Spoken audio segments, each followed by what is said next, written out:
Baik, eh, kalian sudah mengerjakan, kalian juga sudah cross check kunci jawaban. Nah, kunci jawaban itu belum tentu benar, ya kan? Namanya manusia, biasanya pas ngetik atau pas ketika memasukkan entry-nya itu kurang tepat. Ya, kita membahas pelan-pelan.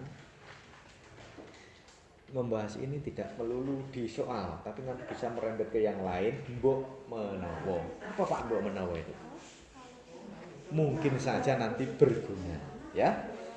Baik, kita membahas di nomor 1, diulang. Karena kemarin itu kalau saya pikir pakai voice record itu kok gak begitu mengena. Ya.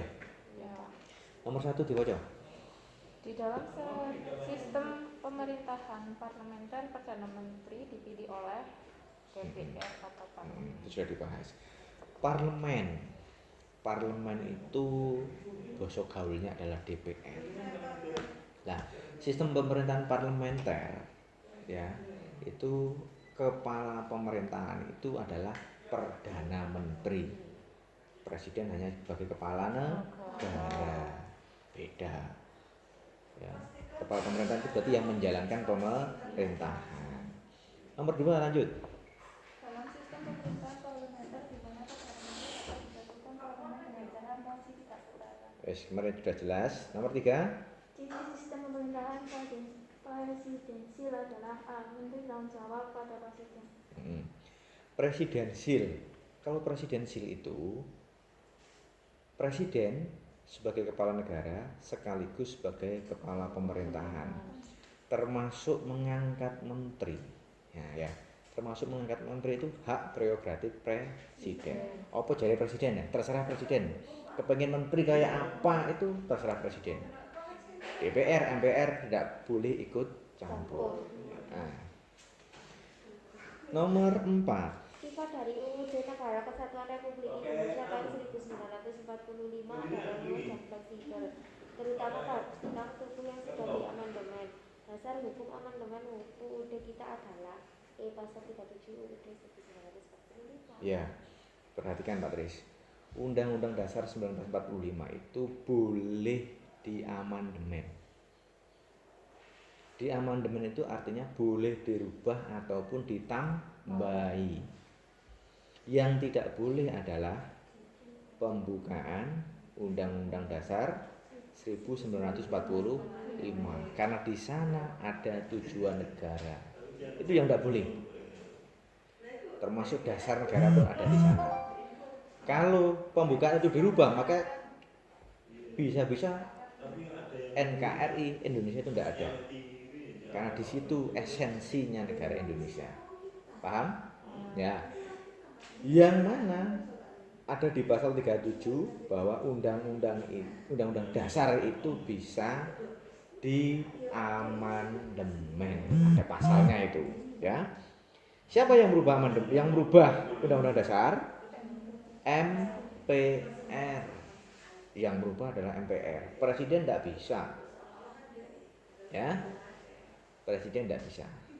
Lah, di sini anak-anak mengalami selalu pergantian, termasuk aturan-aturan. MPR itu anggotanya adalah DPR dan DPD. seluruh anggota DPR dan nah, kalau seperti ini apa yang kalian bayangkan? MPR itu terdiri dari atau MPR itu anggotanya adalah seluruh anggota DPR dan DPD. Apa yang kalian ambil ini? Dari segi finansial. Apa? Dari segi finansial. Anggota DPR itu sekaligus anggota MPR. Berarti segi finansial bayarannya double. Oh, enak tau?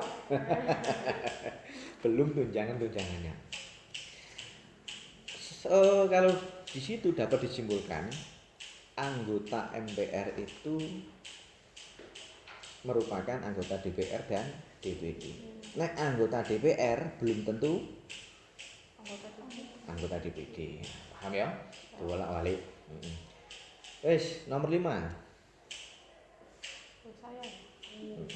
Menurut pasal 1 ayat 2 Undang-Undang Dasar NKRI tahun 1945 sebelum diamandemen, kedaulatan berada di tangan rakyat dan sepenuhnya dilakukan oleh MPR. Sebelum diamandemen, sebelum dirubah, sebelum ditambahi,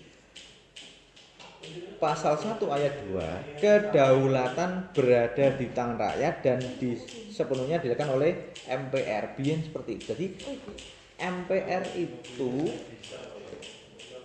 ya lembaga tertinggi. Ingat sebelum amandemen, MPR itu lembaga tertinggi. Tapi setelah amandemen, MPR itu menjadi lembaga tinggi saja, dihilangkan. Nah, apa saja lembaga tinggi negara? MPR, DPR, Presiden, MA, itu lembaga tinggi negara.